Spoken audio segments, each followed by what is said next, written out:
లేదండి పిన్ని గారు. అవునవును. బాబాయ్ గారు బాగానే ఉన్నారు కదా? పనమ్మాయి రాలేదా? అంతే అండి, వీళ్ళు మానేశారంటే మనకేదో చేయి కోసేసినట్టు ఉంటుంది. పిల్లలు స్కూల్కి వెళ్ళిపోయారండి, సాయంత్రం దాకా రారు. నేను ఖాళీగా ఉండనండి, ఎప్పుడు పని చేస్తూనే ఉంటాను.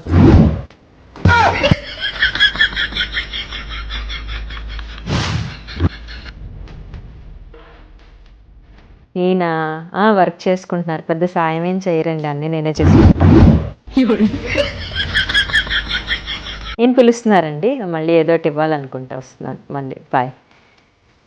గంట అయింది ఆవిడ ఫోన్ చేసి, ఎంతకి పెట్టను కూడా పెట్టట్లే. ఎన్ని సైకిల్ చేసా నాకు ఏదో చేసి పిలవమని చెప్పి. నాకు అర్థం కాదు, నువ్వు నిజంగానే తింగరోడ్లో యాక్ట్ చేస్తావా నన్ను బుక్ చేయడానికి?